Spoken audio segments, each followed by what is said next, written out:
roughing the passer, and there's a challenge on the field. Traveling, number 4. You're listening to Tape to Tape. Whoa! Sports news, trades, and controversy, all right here on Tape to Tape with Christian Simmons. Hello and welcome back to CRSS's Tape to Tape podcast. Thank you so much, guys, for tuning in, and thank you so much for listening to the first ever episode. And I appreciate all the comments, the concerns, compliments, and critiques. It means a lot. Keep them coming for this episode, guys. Today, what I have for you is it's a little short episode. We're going to talk a little bit about a couple of players who wasted some potential, a couple of players who have ruined their professional career potentially, and one player specifically who has ruined their chances at earning that right to be called a professional. Anyways, let's jump right into it here, guys, with our first candidate on the list, Mr. Corey Perry. Now, Corey Perry, I'm sure we are all aware in the sports news industry, it's been very well documented of his current controversy. Corey Perry was a Blackhawks player, Chicago Blackhawks player, who has played in his career for the Anaheim Ducks, the Tampa Bay Lightning, the Dallas Stars, and the Montreal Canadiens, and he is now a free agent. Currently does not play for anybody. Unfortunately, on November 28th, the Blackhawks learned of some misconduct on Corey Perry's behalf while preparing for a game. They placed Perry on waivers in response. He would then go on to proceed waivers as the intentions of the Chicago Blackhawks were made well known. When the rest of the teams found out he was placed on waivers with the purpose of termination, everybody passed on him. And now we are left to spew the details. It was an alcohol-fueled incident. He reportedly engaged in conduct that is unacceptable in violation of his standard player contract and Blackhawks internal policies for their personnel. Now, that does not mean he slept with Connor Bedard's mom. Let's get that rumor away from this podcast. We're not even going to talk about it. I found that to be quite funny and actually pretty ridiculous. Connor Bedard did actually make a statement saying, hey, this is a little ridiculous and my family and myself shouldn't have to be affected by it. Anyways, we're glad to have shot down that rumor, exposed it for the false testimony that it is, and we can move on to really breaking down the real scenario and the real situation that is the Corey Perry issue. It did not involve law enforcement. This was classified as a workplace matter. GM Kyle Davidson would not say exactly what happened following Perry's scratch against Columbus on November 22nd. 6 days later, as we all know, he was terminated, and Davidson said that this scenario, this specific instance, has reinforced the resolve. We have to change the culture and make sure we're doing the right things and upholding our values, that we can make sure to continue building a culture of accountability here in Chicago. I think that's a fantastic message and a fantastic position to hold for the future. Unfortunately, Corey Perry will not be a part of that future in Chicago.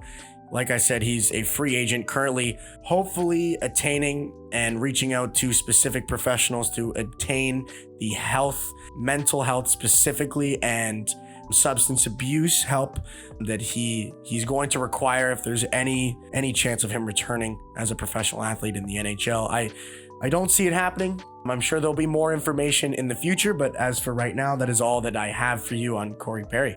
Number 2 on the list is Mr. Von Miller. Buffalo Bills pass rusher unfortunately has got himself caught up in the web of a domestic abuse charge. Now, we'll see how this progresses, but at the moment, he's still practicing with the team. He is facing a 3rd-degree felony assault charge of a domestic abuse. Like I said, the alleged victim, or not alleged, the confirmed victim of this criminal interaction is the mother of Von Miller's soon-to-be children, Mrs. Megan Denise. Allegedly, Miller choked out his girlfriend, Megan Denise, multiple times. He proceeded to pull out a chunk of her hair. He picked her up, threw her onto a couch, and apparently had an absolute hissy fit. Threw her laptop on the ground, proceeded to stomp on the laptop multiple times. He then got visibly and physically violent and frustrated. He responded to the argument that was obviously happening at this time by requesting her to vacate the property.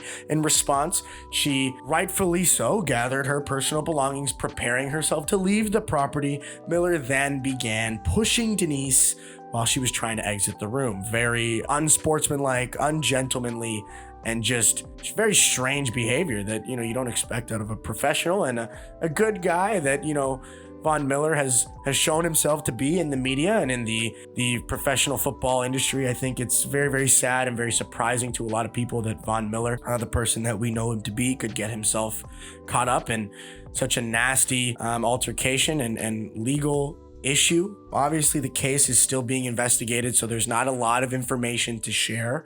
The NFL has continued to allow Miller to engage in practices, and any team-oriented engagements or any team-oriented meetings, he is scheduled to continue playing. Now, here is where it gets interesting. The NFL has a paid leave system that the NFL has introduced for someone that has been charged with a crime.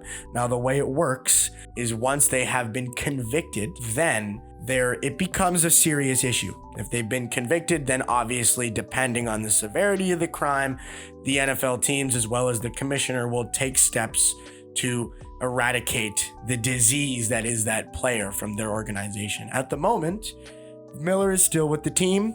He is still practicing, still potentially playing actively in games. I don't think it's going to change much if he does leave the team. Unfortunately, as a Buffalo Bills fan, I can say confidently that Von Miller has not been Von Miller this season. Anyways, it's a very sad situation. He's facing 2 to 10 years in prison. Currently, a $10,000 fine is what he is looking at if he is convicted. He was incarcerated while, imprisoned and jailed at the DeSoto Regional Jail. Following his incarceration, he did post a $5,000 bond payment, releasing him immediately. And obviously, it is still an ongoing investigation. The court proceedings have not been listed. There are no dates, but I'm sure, very similar to the Corey Perry situation, we will have a final outcome in this scenario very, very soon for you, and probably something that will be mentioned in a future pod just so we can get the timeline on some of these events. Number 3, we're going to move right into Mikey Williams. Mikey Williams, high school basketball phenom from San Diego, California. The guy was dunking in competitive games at the age of 13. In 2019, he began his very successful high school career. He signed an endorsement deal with Puma at 17 years old. This guy was big time, huge social media presence, massively effective on the basketball court, and many people perceived him to be one of the best in the business, the best high school basketball players in the world. He did break the California single game scoring record and was branded as a 4-star recruit. He did, on November 5th, commit to the University of Memphis to play collegiate NCAA basketball. Unfortunately, a couple months later, on April 13th of November, Williams was arrested on 5 charges of assault with a deadly weapon. Now, he is currently in the process of bringing these charges down to a misdemeanor. Who knows exactly what's going to happen? As far as I understand, there is a plea deal that is currently allowing him to, like I said, bring these felony charges down to a misdemeanor. He's going to have to confirm finalize some behavioral therapy. He's got to attend a gun safety course as well as an anger management class and complete 80 hours of community service. Now, Williams, in his current capacity, has his 3 million follower Instagram account totally stripped. He no longer has the ability to access it nor collect any income funds, so on and so forth from his social media presence, as well as his name, image, likeness valuation at $3.6 million has taken a hit. His Puma endorsement deal with a massive sports apparel provider, which I'm assuming the details were not actually released. This was a sealed, a confidential contract with Puma. I'm assuming it was in the multi-million-dollar range. Very, very lucrative. That has also been flushed down the drain, and potentially his NBA career also flushed down the drain. Allegedly, he was shooting into a car with 5 people outside of his $1.2 million property in Memphis. And each initial charge he was facing provides a 4-year maximum sentence in prison, which could have meant he was facing 24 years in prison. It's just total stupidity. Anyways, it doesn't seem like he's going to prison. He's obviously hired himself some very, very good lawyers who are going to get him off of this crime. He's not getting off scot-free. He is going to be charged with a misdemeanor. If all of the particulars involved in his plea deal are met, I believe he is off with a misdemeanor, no jail time. Obviously, the behavioral analysis, the behavioral therapy analysis, gun safety, anger management, and community service hours are a necessity in this case. It's just very, very sad to see a very talented basketball player, a very, very bright future that he had, potentially all thrown down the drain. He's currently not playing at Memphis, but the team hasn't cut ties with him yet. He's still listed as a member of the roster. He's currently enrolled in online classes, and the team is playing quite well without him. So that might be another incentive for Memphis to stay away. They're currently 5-1 without the high school basketball phenom. But again, another scenario like the previous two I've listed that is currently ongoing, currently still building up to the climax, and I'm sure we will have plenty of news in the future on this topic. Just again, very, very sad to see something like this happening. And our final candidate, our final subject on The Price is Right, Mr. Aaron Hernandez. I'm sure we're all very familiar with the Aaron Hernandez story, an All-American football player at the University of Florida, a Super Bowl champion in the NFL with the New England Patriots, leading the team alongside of Rob Gronkowski to that Super Bowl, like I said, earning a $40 million contract just to throw it all down the drain. Because in 2013, Hernandez was charged with first-degree murder and 5 firearm charges. Just absolutely unprecedented, totally unexpected. People he knew, people that knew him, his teammates, the Pats organization, Robert Kraft, and Bill Belichick had no idea this was coming. There was some initial concerns as he entered the league. In 2010, he fell to the 4th round in the draft. People did cite concerns over drug use and gang-related activity.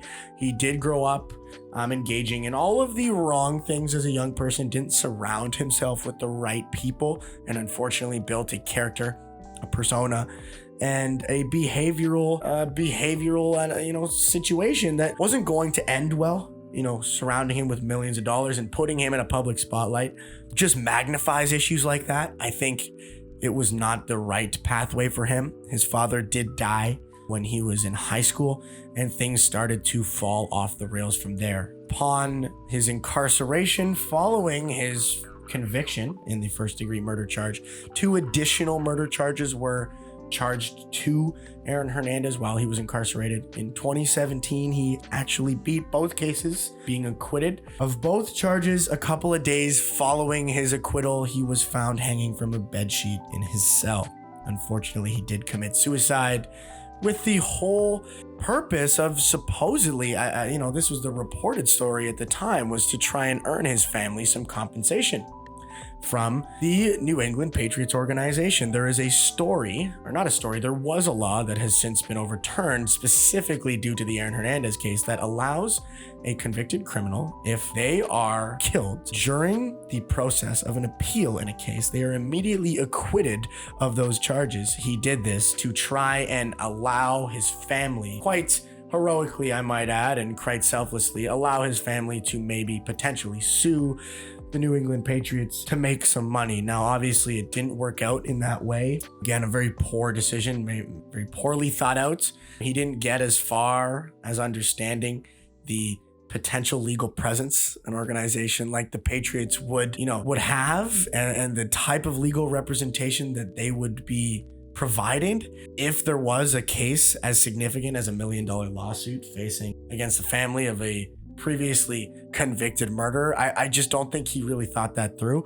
Anyways, he did end up committing suicide, quite sadly. And at the time of his autopsy at 27 years old, it was noted that he had a very severe case of CTE, which, as we all are familiar with in the sports industry, is the mental condition that is diagnosed in relation to continuous trauma to the head. And this is very, very, very, very highly correlated with football players, as a very aggressive and physical sport that it is. Unfortunately, more and more NFL athletes are experiencing symptoms of CTE that are, creating a downward spiral in their lives. And I think maybe we can point to Von Miller. Who knows if he is also a victim of CTE, and that's part of his engagement in these very, very poor decisions and this behavior that needs to change, and unprofessional behavior, I might add. Anyways, I think Aaron Hernandez is the catalyst of these four.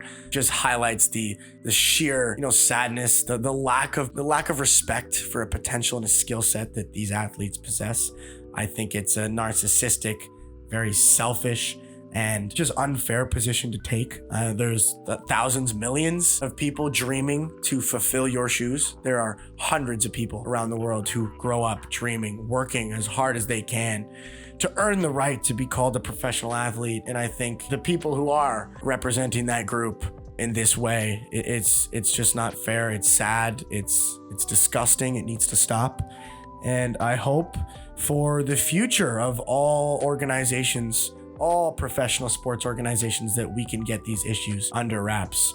It's just really sad. As an athlete myself, somebody who really did want to be a professional athlete, and somebody who is aspiring to be a professional in my own right, I would never aspire to be somebody like these four players I have listed. I think it's a showing of very poor character. It's a showing of a very poor state that these sporting industries have created.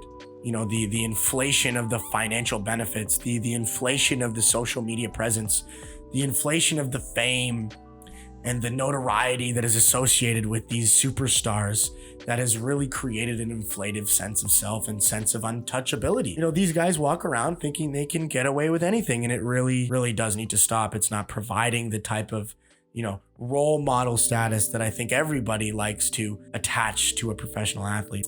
Anyways, that's it for today. As always, thanks for tuning in, guys, to the Tape to Tape podcast. This is Christian Simmons signing off. We'll see you next time. Don't forget to drop some comments on YouTube and on Spotify. Let me know what you think.